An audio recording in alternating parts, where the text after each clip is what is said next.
Hey guys, welcome back to another video. Today we'll be solving another popular question. This being the first question, two sums. So it says, given an array of integers noms and an integer target, return indices of two numbers such as they add up to the target. We may assume that each input can have exactly one solution, and we aren't able to use the same element twice, and to return any answer in any order. So looking at the first example, you see that the first two indices, 0 and 1, elements add up to the target value, and so we just return those two indices inside of an array. This is something to not forget about. We're not just returning the two indices, we have to return them inside brackets. For the second example, is the last two elements, 1 and 2 indices that equal to the target. For the third example, it's the first two indices, the only indices inside of it. So now I would like to go through over the base cases. These are things I typically like to ask the interviewer since the constraints might not always be given to us, and we might have to clarify the questions for ourselves. So the first case is, will there always be a valid input list? The second would be, will there always be a valid sum of pairs that equal to the target? If so, I believe it's safe to assume that we're able to return -1.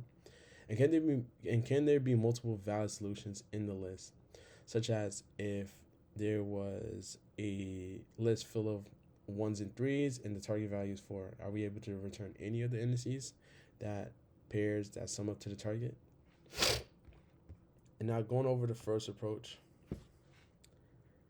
So the time and space complexity of this naive approach, which was my first approach when it came to solving this Leetcode question ever, was to use a nested for loops and comparing all the values and their sums, all the pair values and their sums, and if their values do equal to the target, we just return the indices, else we return -1.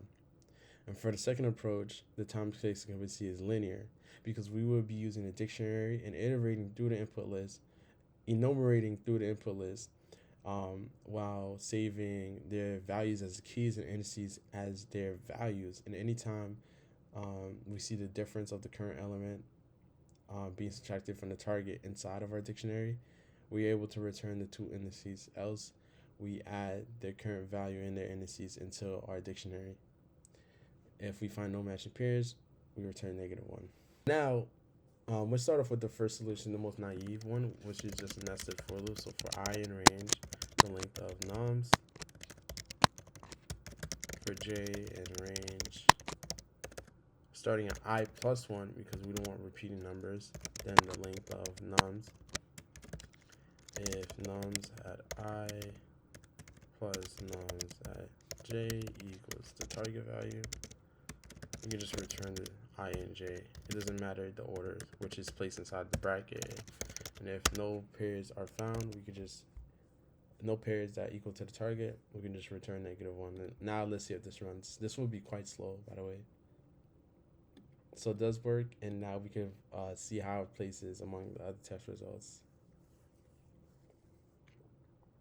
So we place fairly in the middle, but this is a bad time because it's n squared. And if you look at the best times, the majority of the best times is just 20 is within the range of 20 milliseconds, while ours is close to 2,000. So we have to fix it and improve it. And the way that we will do this is by first creating a pairs dictionary and going with the second approach. And we'll be enumerating the index and the value from noms. Noms enumerate, and we want to calculate the difference right here, which is just the target minus the current number minus the current value. The difference in pairs, we just return in any order the index and the index from the difference. And now, if this condition doesn't meet true, what I'd like to do is to add that value and its index into our pairs. So pairs at value equals the index. And if we don't find any matching any pairs that add up to the target, we can just return -1. And now let's see if it runs.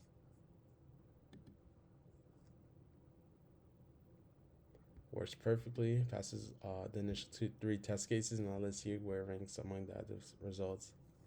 So we actually beat 100%. It says this is actually really good. And you can see how significantly better of a solution this was. Well, thank you so much for watching. And if you have any questions about any other question that you would like me to solve, please leave them down below.